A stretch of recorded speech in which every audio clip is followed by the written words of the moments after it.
Assalamualaikum. Waalaikumsalam.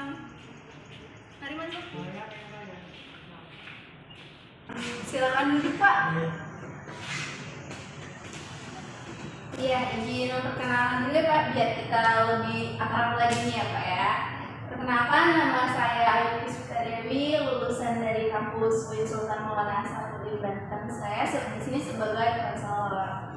Boleh perkenalkan diri Bapak lagi supaya kita lebih dekat lagi, Pak. Oke, perkenalkan juga ya, nama saya ada biasa dipanggil dengan saya berasal dari daerah. Saya adalah anak kedua dari 3 bersaudara.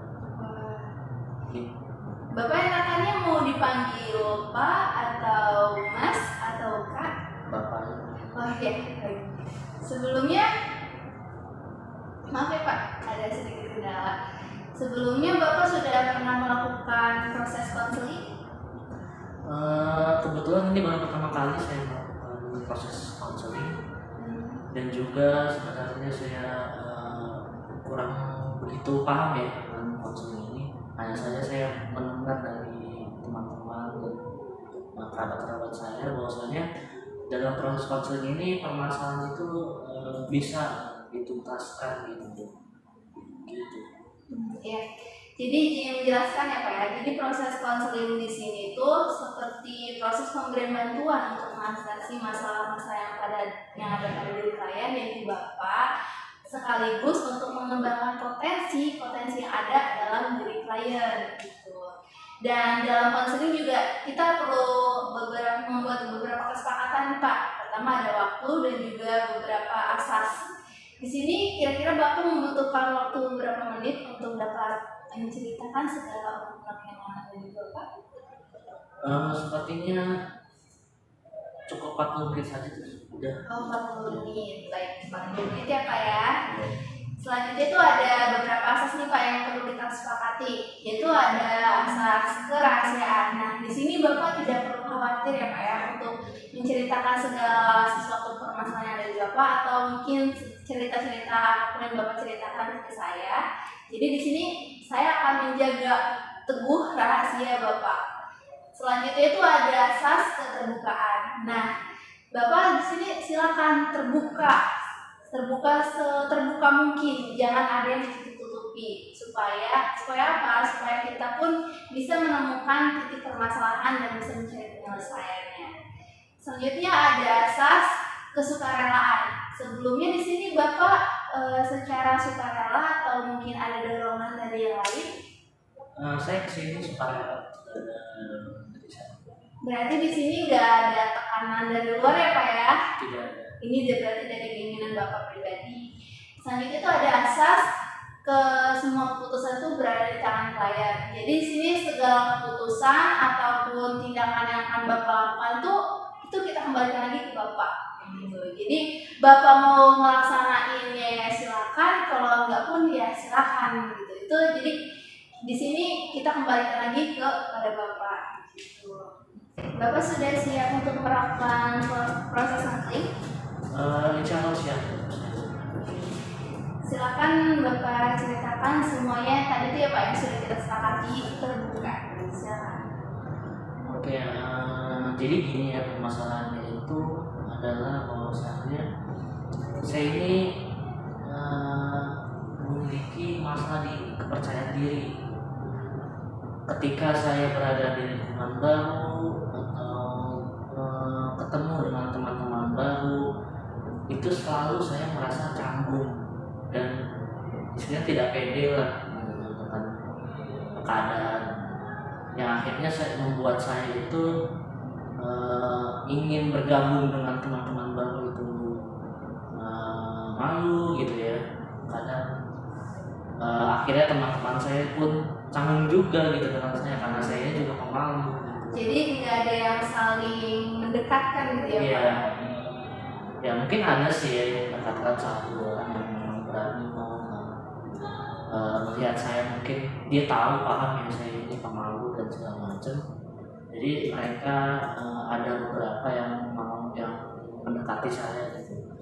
Akan tetapi eh, mayoritas teman-teman baru saya ini eh, mereka kayak istilahnya kalau orang sekarang tuh kayak eh, sikap saya tergantung dari sikap orang ini gitu. Kalau sayanya malu, mereka pun jadi ikut canggung gitu. Gitu. Jadi kalau kayak gitu tidak ada yang bisa membuka Iya. pembicaraan ya Pak ya.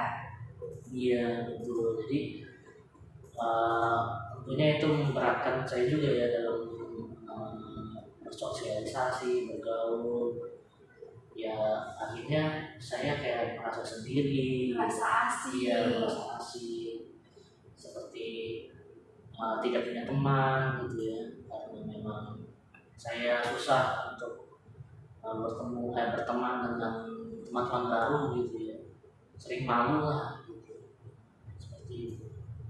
Itu bagaimana tuh Pak? Itu kan katanya kan temenannya itu Bapak itu hanya dalam lingkup sekolah saja Pak atau memang ke sosialnya? Perasaan Bapak yang canggung seperti itu. Khawatirnya kalau ibaratnya di luar sekolah atau luar kampus itu Bapak lebih enjoy gitu, bisa lebih relax gitu. Tapi sedangkan kalau teman-teman kampus kan dari berbagai macam sekolah gitu ya. Jadi kan kita juga belum tahu, apalagi di masa pandemi sekarang kan semua serba online ya Pak ya. Jadinya pas kalinya ketemu tuh kayak canggung gitu tuh. Ya, jadi sebenarnya sama aja sih ya, saya maupun di sekolah atau di lingkungan luar gitu, di kampus dan segala macam. Intinya kalau saya bertemu dengan lingkungan baru atau teman-teman baru, pasti saya merasa canggung dan malu gitu. Kecuali teman-teman baru saya ini mengajak saya gitu, mengajak ngobrol saya duluan. Ya kalau seperti itu, saya perasaan saya itu jadi kayak berubah gitu ya, tadinya malu karena mereka mau mengajak ngobrol saya pun jadi ikut berani gitu, berani ngobrol karena memang dari mereka pun seperti welcome menurut saya. Gitu. Jadi di sini masih ada untungnya itu tidak semuanya tuh bahasanya itu apa ya, seperti menjauhkan juga, bukan menjauhkan tapi tidak sama-sama canggung, jadinya bisa diajak ngobrol bapaknya gitu. Itu boleh saya tahu kenapa Bapak bisa mau seperti itu? Mungkin memang dari kecil sih ya, sifat dasar saya gitu. Ya padahal sih keluarga saya itu tidak ada yang seperti itu ya, memang rata-rata pada istilahnya kalau berani lah gitu. Cuma saya aja sih yang sering pemalu. Gitu. Jadi di keluarga tidak se-introvert gitu ya Pak ya. Iya. Itu kalau hubungannya dengan keluarga nih, itu bagaimana tuh Pak? Apakah sama dengan pertemanan juga gitu? Khawatirnya kalau di keluarga kan biasanya karena keluarga kan setiap hari ketemu, setiap hari tegur sapa gitu. Kalau keluarga sih tidak ya. Alhamdulillah baik-baik saja gitu, komunikasi segala macam dengan saudara, dengan ponakan, semuanya saya masih bisa lah, tidak ada masalah. Cuma kalau sudah masalah internal luar itu beda lagi. Jadi di sini Bapak lebih merasa nyaman di rumah ya Pak ya? Iya. Baik. Sebelumnya itu Pak, Bapak sudah ada cara untuk menyikapi permasalahan Bapak seperti ini nggak? Kayak misal karena Bapak kan introvert nih, ya tidak mudah untuk berbaur dengan dunia baru gitu ya Pak ya. Itu kira-kira ada nggak nih Pak dorongan dari teman atau itu dari keluarga gitu biar jangan terlalu diam gitu? Tentunya ada sih ya. Seperti ya saya sudah ya melakukan beberapa cara gitu untuk mendorong diri saya untuk tidak mengulang lagi, seperti ikut seperti pelatihan public speaking dan segala macam, ikut organisasi agar relasi dengan lingkungan luar tuh jadi saya tahu gitu ilmunya untuk bisa membangun hubungan baru gitu dengan komunikasi dengan orang-orang baru. Lalu juga alhamdulillah juga waktu saya masih SMA sekolah SMA, guru-guru saya pun mendorong saya gitu seperti diajak untuk ikut perlombaan public speaking gitu ya di depan banyak orang gitu ya.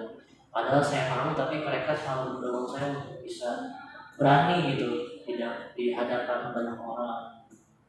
Mungkin itu sih cara yang saya lakukan. Setelah melakukan cara yang Bapak sebutkan tadi, itu ada tidak merasa perubahan dalam diri Bapak gitu, seperti setidaknya sudah terkikis gitu tuh rasa seperti malu untuk berbicara, malu untuk bersapa dengan yang baru gitu. Tentunya sih ya, yang tadinya saya mungkin malu untuk memperkenalkan diri atau memulai pembicaraan gitu dengan orang baru. Namun setelah saya melakukan beberapa cara yang seperti tadi saya sebutkan ya, itu saya menjadi lebih berani lah untuk membuka perbincangan dengan orang baru, untuk mendekati teman-teman baru, bergaul, lalu memperkenalkan diri saya ke mereka seperti itu. Setelah itu, apakah teman-teman Bapak juga masih merasakan kecanggungan ketika dekat dengan Bapak?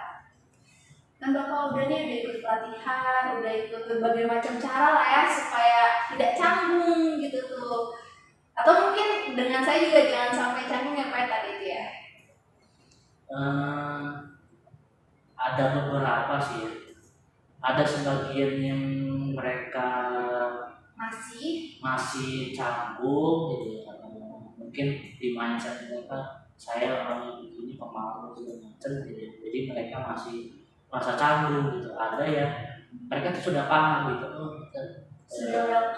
Kayak ini udah berubah. Yang dulunya istilahnya canggung, tidak mau berbicara, tidak mau bergaul, tidak mau ikut kumpul gitu dengan teman-teman. Tapi sekarang sudah beda, sudah mau bergabung dengan teman-teman barunya. Mungkin seperti itu. Bapak sebelumnya sudah pernah ikut kegiatan atau komunitas-komunitas yang sebenarnya itu bisa membangun komunikasi dengan teman-teman yang lain? Karena biasanya di lingkungan sekolah kan banyak nih komunitas atau organisasi gitu tuh yang itu bisa memungkinkan Bapak tuh lebih bahasanya tuh saya tuh siap untuk menghadapi dunia luar gitu. Alhamdulillah ya, itu saya sekolah dulu. Saya ikut organisasinya. Kalau komunitasnya sih belum ada ya, hanya organisasi yaitu OSIS gitu ya. Lalu juga saya setelah menjadi anggota OSIS saya juga memberanikan diri untuk istilahnya mencalonkan diri saya jadi ketua OSIS gitu. Alhamdulillah terpilih dan itu alhamdulillah berjalan dengan baik. Kepala sekolah pun mengapresiasi gitu. Wah, luar biasa, itu suatu peningkatan itu ya Pak ya. Dan itu juga membuat kepercayaan diri saya semakin meningkat gitu. Itu di masa lingkungan sekolah dulu. Kalau di lingkungan yang sekarang ini Pak? Untuk di lingkungan sekarang ini alhamdulillah ya tidak seperti dulu, tidak seburuk dulu lah. Kalau dulu memang terlalu pendiam. Iya. Sampai teman-teman saya juga bilang saya orangnya terlalu pendiam. Tapi kalau seiring berjalannya waktu ya, karena usaha juga saya ikhtiar untuk bisa berubah. Saya sekarang ini sudah bisa mulai bergabung Sudah mulai bergaul gitu, bisa ngobrol, banyak teman juga sekarang gitu yang mau gitu. Gitu. Itu kira-kira di dalam circle pertemanan Bapak yang sekarang nih, itu ada tidak Bapak merasa melihat teman Bapak kayaknya itu dia dulu sama deh kayak saya gitu? Ada atau tidak? Ada. Ada. Ini termasuk seperti hikmah dari permasalahan saya dulu ini ya. Permasalahan saya percaya diri saya itu ketika saya melihat teman-teman saya atau orang lain gitu yang seperti itu, saya merasa hati saya itu kayak tersentuh gitu. Jadi saya ingin mengajak dia gitu agar dia itu nggak selalu Sendiri. karena saya melihat juga ada orang yang seperti itu, terus di teman-temannya tidak ada yang mendekati. Nah, di situ saya terkadang langsung saya mendekati sendiri gitu. Kalau saya ngobrol aja, ingin aja gabung lah gitu. Agar dia tuh nggak merasa sendiri. Kalau misalkan dia dibiarkan begitu saja kan kasihan gitu ya. Karena saya juga pernah merasakan gitu. Makanya saya langsung ajak dia. Wah, berarti ini selain Bapak sudah bisa mengembalikan kepercayaan diri Bapak juga bisa membantu orang yang dulunya sama seperti Bapak. Terus kalau gitu untuk kan sekarang udah nggak terlalu ini apa ya, udah nggak terlalu apa ya, nggak terlalu pendiam lagi seperti dulu gitu. Kira-kira masih ada nggak Pak sesuatu yang mengganjal gitu tuh yang saya ini udah mau terbuka gitu, tapi di lingkungan tuh belum bisa menerima gitu. Kira-kira masih ada nggak Pak ganjalan-ganjalan yang bikin Bapak tuh seharusnya merasakan kenyamanan karena sudah mulai bisa untuk bersosialisasi? Ada sih ya, termasuk terkadang rasa ketidakpercayaan itu muncul lagi ketika misalkan ini teman saya punya teman gitu ya, dia bukan teman gitu. Lalu dia punya teman lagi, mereka kayak terlalu asik gitu sampai-sampai saya Dilupakan. kayak iya berasa disingkirkan gitu. kadang saya ajak ingin bergabung, ajak ngobrol dulu, ingin bergabung, seperti tidak mau respon gitu, kayak paling singkat responnya gitu. Itu dibalik lagi ke ini yang itu membuat saya jadi muncul lagi tuh rasa ketidakpercayaan diri ya pada diri saya. Gitu. Itu kalau tanggapan keluarga Bapak apakah sudah tahu tentang sifat Bapak di dunia luar? Sudah tahu. Sudah tahu. Memang dari kecil saya sendiri cerita. Wah, ternyata di sini Bapak udah terbuka ya, tapi dengan orang-orang tertentu saja. Memang karena orang tua itu selalu bilang jangan sembarangan gitu cerita gitu. Cukup kalau cerita sama orang yang dipercaya aja. Gitu. Selain dari permasalahan Bapak yang menyendiri ya, maksudnya seperti pendiam ini, apakah ada permasalahan-permasalahan lain yang Bapak tuh belum menemukan masalahnya atau mungkin sudah tapi sulit untuk merealisasikannya dalam kehidupan nyata? Ada sih, yaitu salah satunya adalah saya ini orangnya mudah cemas. Panikan ya? Bukan panik juga sih, kayak istilahnya takutan gitu, kayak hal kecil aja gitu kan, kayak aduh nanti gimana ya begini gitu, bagaimana kalau misalkan nanti gagal, nanti bla bla bla gitu kan, menimbulkan keresahan-keresahan padahal itu belum terjadi, seperti bahasa seperti motor anxiety semacam itu. Itu ada contohnya nggak Pak ketika Bapak melakukan kegiatan atau aktivitas apa yang buat Bapak cemas?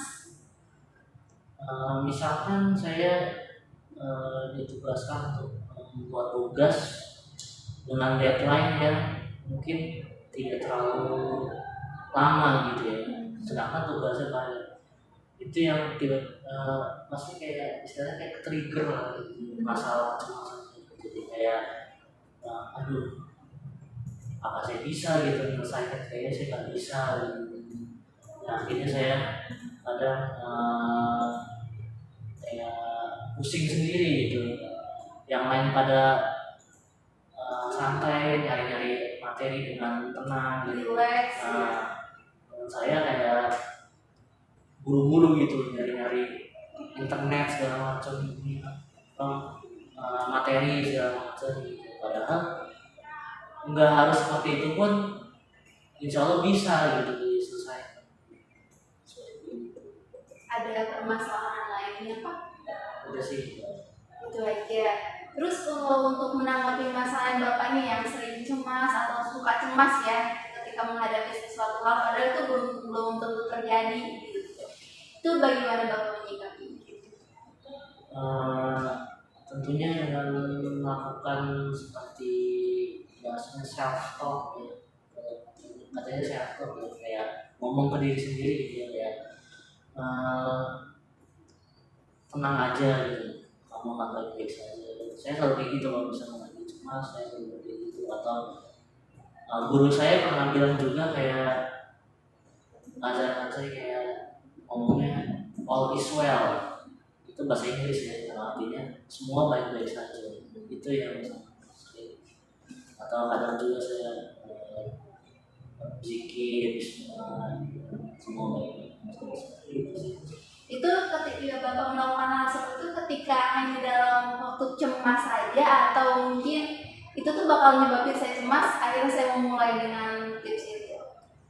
Ya itu ketika cemas atau ketika saya tahu ini hal ini bisa menyebabkan saya cemas gitu. Itu yang saya tuh kayak dari awal langsung sugesti ke diri saya bahwa semua baik-baik aja. Jadi sebelum si cemas ini muncul, saya harus lawan duluan gitu supaya ini tidak muncul. Ini misal ketika rasa kecemasan yang Bapak pikirkan itu jadi kenyataan gitu. Misal tadi itu kan Bapak kan mengerjakan tugas ya kan dengan deadline yang tidak banyak gitu, maksudnya sedikit gitu ya kan, udah benar-benar mepet waktunya. Nah pas Bapak ngerjain ini ternyata telat dong gitu tuh, itu sesuai dengan apa yang Bapak rasakan. Itu bagaimana tuh tanggapan respon dari diri Bapak? Ya paling tentu ya jadi tambah takut dan segala macam pasti itu muncul ya. Tapi pastinya yang saya lakuin adalah tetap tenangkan diri saya dengan melakukan self talk gitu ya, bahwa semuanya baik-baik aja, tidak ada yang perlu ditakutkan, bahwasanya tidak seburuk yang dipikirkan gitu ya. Mungkin terjadi tapi tidak seburuk itu gitu. Bukan seperti yang saya pikirkan kayak akan begini begitu gitu ya. Ya hanya saya itu mungkin lihat lagi saja ini, tapi pasti mungkin ada jalan lain, dikasih kemudahan harusnya gitu. Karena pernah terjadi ya. Kayak saya pernah telat cuma beberapa menit gitu ya, bulan dan itu sudah dicap telat. Ternyata dosennya kasih kesempatan lagi gitu, tidak seperti yang saya pikirkan seperti TL segala macam tidak lulus. Ternyata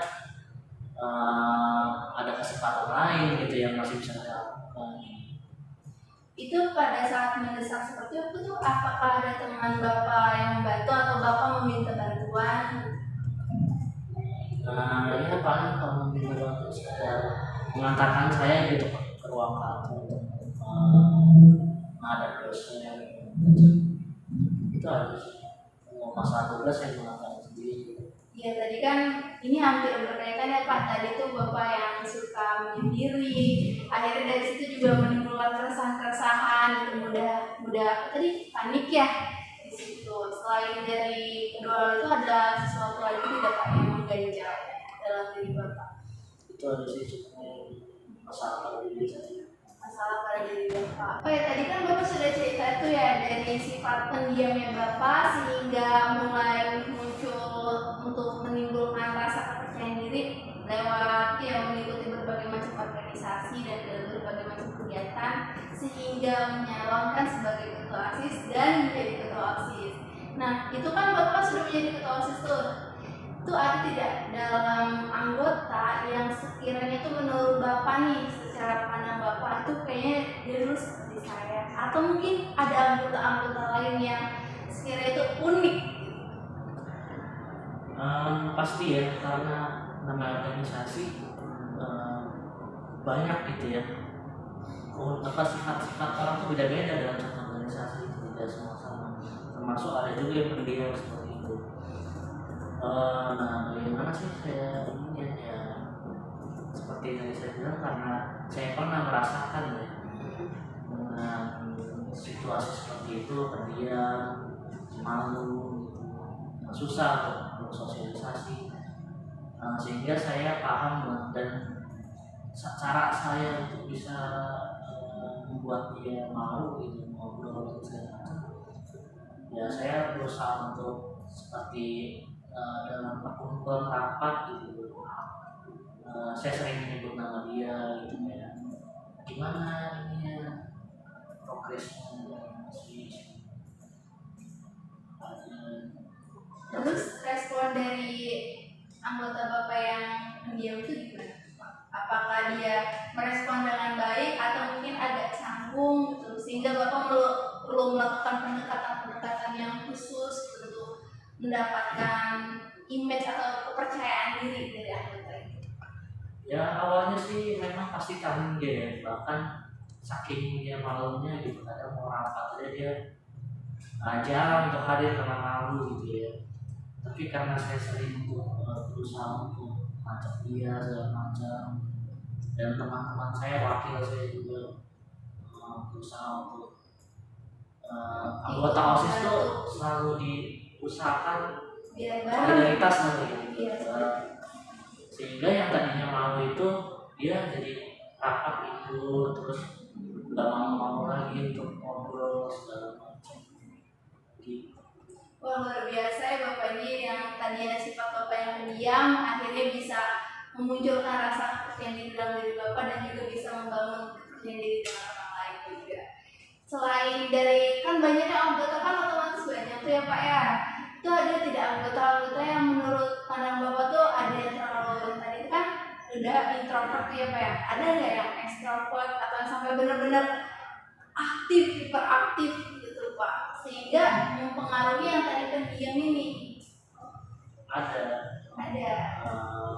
aktif terus ya, bahkan dia memang awal setiap ada acara dia selalu misalnya kalau kan OSIS itu kalau ada acara pasti anggota itu semuanya jadi panitia ya, dan dia itu biasanya yang selalu datang awal gitu, selalu istilahnya kalau misalkan bidang dia tidak ada, dia selalu berusaha untuk membantu menggantikan.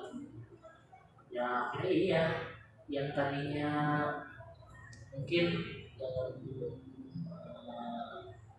acara OSIS atau kegiatan OSIS lainnya dia tidak terlalu aktif gitu ya, mau untuk membantu kewajibannya gitu ya, sebagai panitia gitu. Karena dia melihat ada yang seperti ini yang aktif, itu memotivasi dia, jadinya dia ikutlah membantu yang si aktif ini untuk terus mensukseskan acara OSIS. Jadi mulai timbul rasa kepercayaan diri ya Pak ya. Dari sedikit geser sedikit nggak apa-apa ya Pak ya. Jadi kan Bapak kan sudah mulai ikut berbagai macam organisasi nih. Otomatis kan dari organisasi itu adalah ibaratnya sering bertemu, tegur sapa. Ada tidak Pak sesuatu hal yang membuat Bapak tertarik pada salah satu atau beberapa anggota atau kenalan Bapak, sehingga dari ketertarikan itu menimbulkan motivasi Bapak tuh lebih percaya diri, walaupun Bapak udah menemukan titik percaya diri, tapi lebihnya lagi?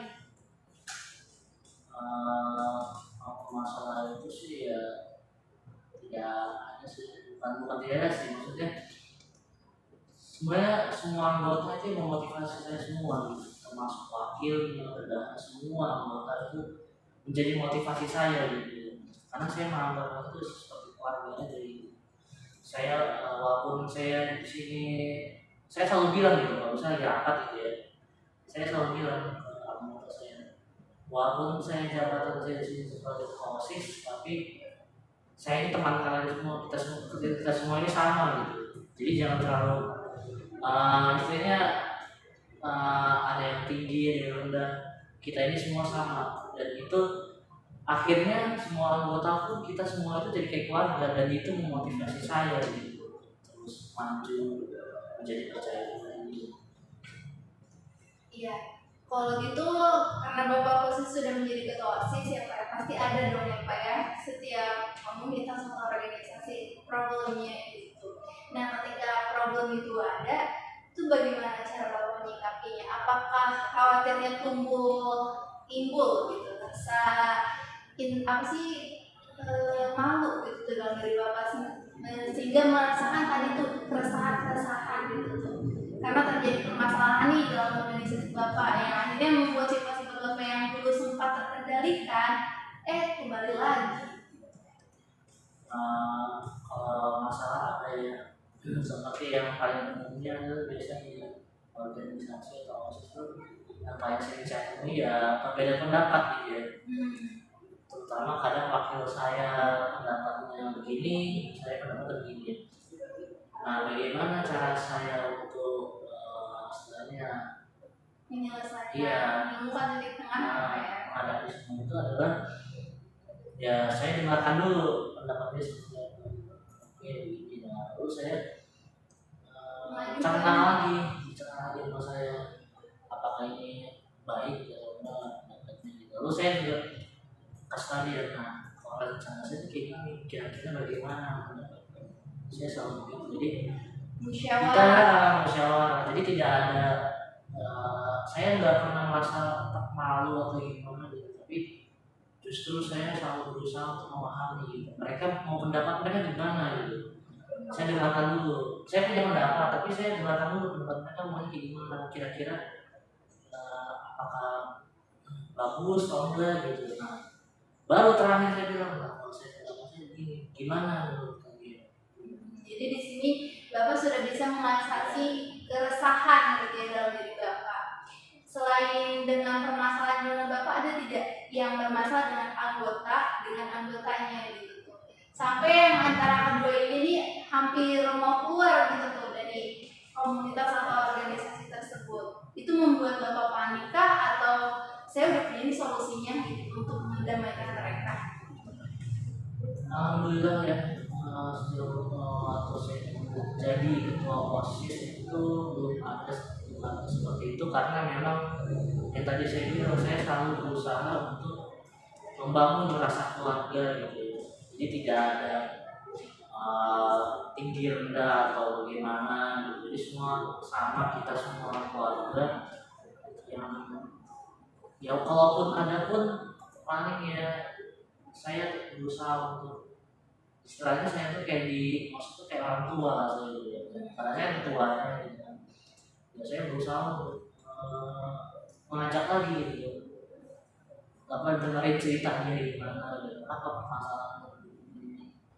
Ya berusaha untuk menenangkan, untuk selalu mensupport gitu bahwasanya kalau kamu berhenti ini nanti bagaimana nanti ini bisa berjalan lagi karena kamu saya kayak misalkan saya bilangnya kayak kamu ini terbaik di sini ya itu kan membuat mereka menjadi lebih percaya diri. Iya kayak merasa ternyata saya karena diri saya ini di sini memang berharga karena bisa jadi kan dia pengen keluar karena memang saya nggak berharga di posisi sehingga berguna gitu.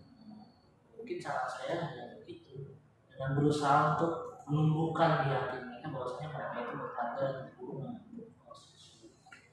Di satu sisi itu kan Bapak kan sudah berusaha untuk memotivasi teman-teman terdekat Bapak ya. Kira-kira Bapak kalau boleh saya tahu itu ada tidak yang menurut Bapak atau sekiranya Bapak tuh ada beberapa orang atau adalah sebagian orang yang sekiranya itu tidak suka gitu terhadap Bapak karena terlebih lagi kepada teman dekat ya Pak karena lebih tahu gitu kan dulu kan Bapak pendiam tiba-tiba sekarang udah jadi ketua OSIS takutnya paham ya Pak ya takut ada yang julid gitu tuh sehingga tuh menimbulkan rasa sakit misal gitu. Apakah ada hal yang seperti itu Pak?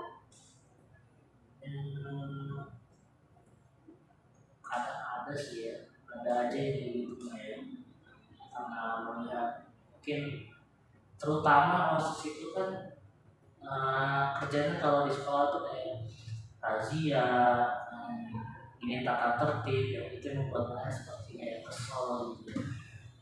Seperti contohnya saya dulu ada razia HP gitu kan, nggak bawa HP kita sekolah dulu. Nah saya tugasnya di situ adalah selalu mengingatkan gitu, yang akhirnya mereka tuh kayak kesel gitu. Ya tapi ya saya gak membahas banget, saya senyumin aja gitu.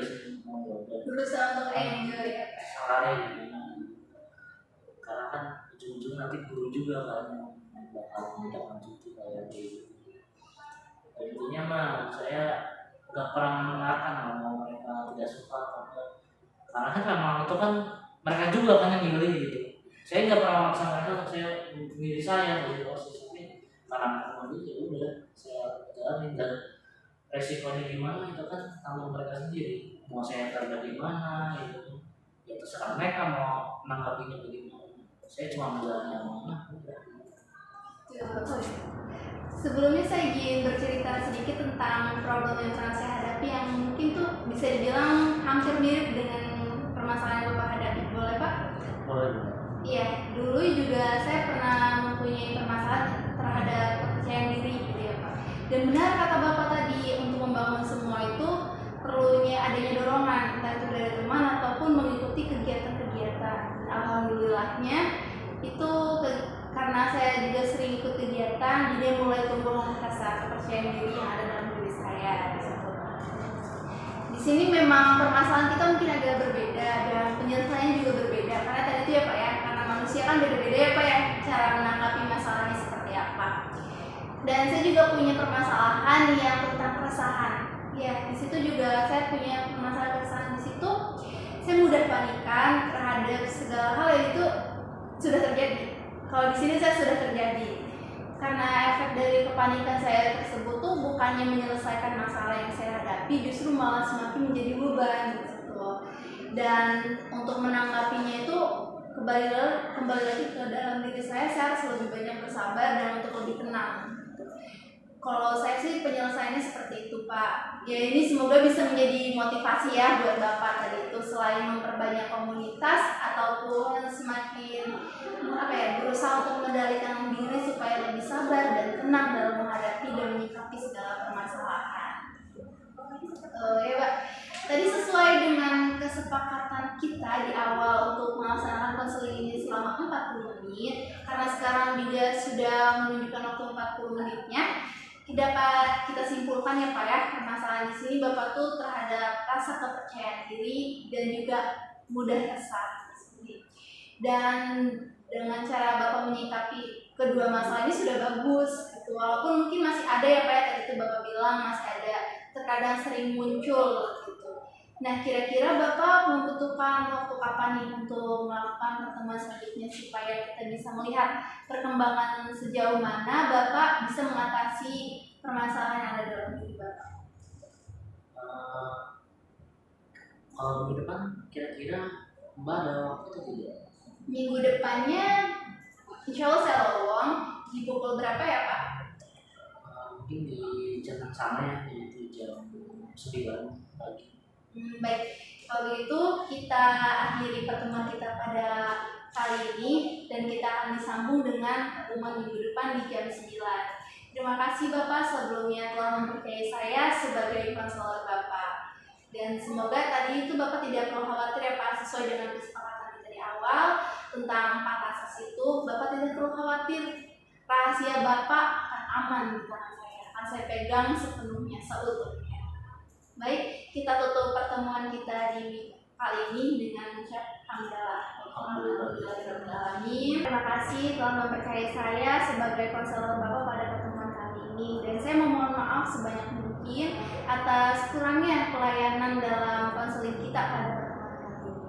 Oh ya Bapak, setelah ini ada kegiatan lain atau mau langsung pulang? Kebetulan ada kegiatan lain sih ya. Oh, Masya Allah, luar biasa ya Pak ya.